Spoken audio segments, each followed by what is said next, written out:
Hey, welcome. In this explainer, we're going to do something a little different. We're going to sharpen our most important tool, our words. But this isn't just about memorizing a vocabulary list. It's about building a toolkit to really upgrade the way we think and communicate. So let's get started. So let me start by asking you this. Are you just using words, or are you choosing them? Because, there's a huge difference. When you intentionally choose the perfect word, it's not just for speaking better. It's a tool that actually helps you think with more clarity and precision. And that is our mission today. We're going to assemble a kind of mental toolkit together. I want you to think of each word we cover as a specific instrument. By the end, you'll have 20 new tools ready to go so you can build, analyze, and connect ideas like never before. All right, let's dive into our first set of tools.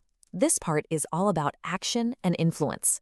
These are the words that describe doing things, affecting other people, and, of course, being affected ourselves. They're all about the constant push and pull we see in the world every day. Okay, our first word is tempt. To tempt someone means to try and get them to do something that they really want to do, but they know they probably shouldn't.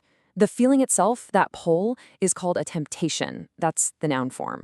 So, for example, the amazing smell of fresh cookies might tempt you to break your diet. That feeling you have to fight against, that's the temptation. Next up, we have the word imply.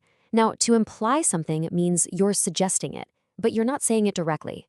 It's all about hints and what's between the lines. In this example here, he implied that she is wrong. Well, he never actually used those exact words, but maybe his tone of voice or the other things he said suggested it.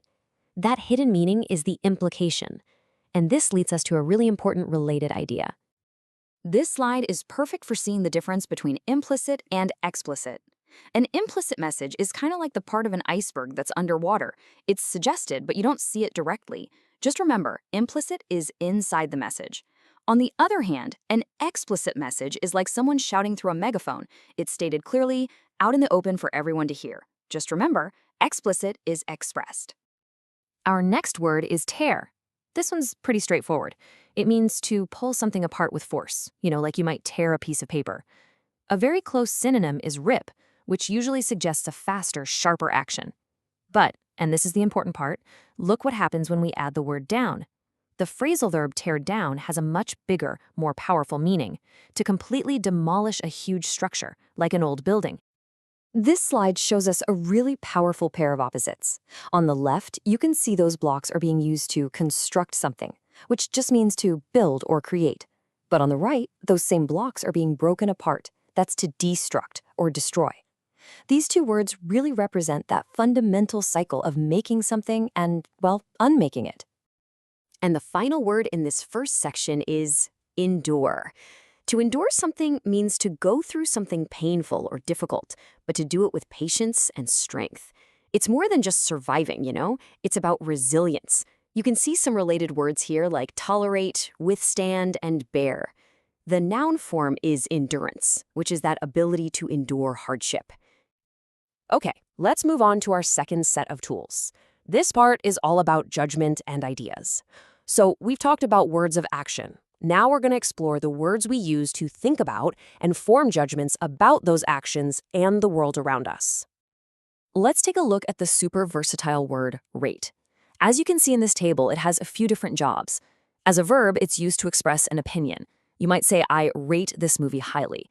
But as a noun, it's about measurement, like a growth rate or an interest rate. And as a concept, it gives us these really useful adjectives, underrated and overrated. Those are words we use all the time to judge something's value. This slide shows a whole family of words we use to describe good style. Now, they all mean something is nice to look at, but they have slightly different flavors. Elegant, for example, suggests grace and simplicity. Handsome is often used for men, but you could also describe a well-made piece of furniture as handsome. And trendy and fashionable, well, they both mean something is popular right now. And that brings us perfectly to the word taste. Now, we all know taste as one of our 5 senses, right? But in a different context, like in this sentence, taste refers to your personal judgment in things like music, fashion, or art. So if someone has good taste, it means they have a good sense of what's stylish and high quality. It's really important to know that not all praise is the same. Kudos is such a useful word for general praise you give someone for an achievement. You might just say, hey, kudos on a great presentation. But groundbreaking, well, that's much more specific and way more powerful. It's an adjective you use to describe something that is totally new, innovative, and pioneering. An idea or an invention that changes everything that comes after it. I love this slide because it shows how an idea grows up. We often start with guesswork, just speculating about something without much evidence. But when you take that guess and you formalize it into a testable idea so you can start an investigation, well, then it becomes a hypothesis. A hypothesis is the real starting point for any scientific discovery. All right, for our final section, let's look at words that are all about connection and context. These are the tools that help us link our ideas together, define relationships, and put everything in the right time and place. Here we have a simple but really powerful little phrase, back then. This is basically a shortcut for talking about a specific time in the past that everyone in the conversation already understands. For instance, you could say, in the 1990s, we didn't have smartphones, things were just different back then. It often carries this sort of warm, nostalgic feeling with it. This slide does a great job of showing how one core concept, debt, branches out to describe a person and even a feeling. The debt itself is the thing that is owed, usually money. The debtor is the person who owes that money.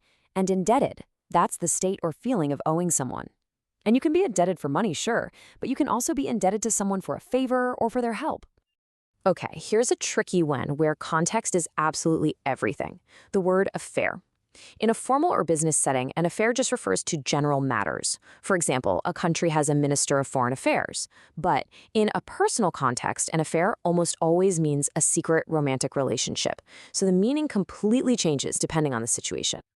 Our next word is leverage. Leverage is a really strategic word. It means using something you have, like knowledge or money or a position of power, to get the maximum advantage and influence a situation. As a noun, you can have leverage over someone. And as a verb, you can leverage your skills to get a better job.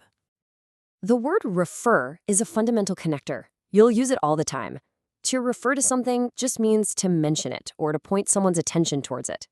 You can refer to a page in a book, or a doctor can refer you to a specialist. And the preposition we almost always use with it is to. You always refer to something. And finally, let's look at how we express a choice. We use the phrase rather than when we want to state a direct preference between two specific options.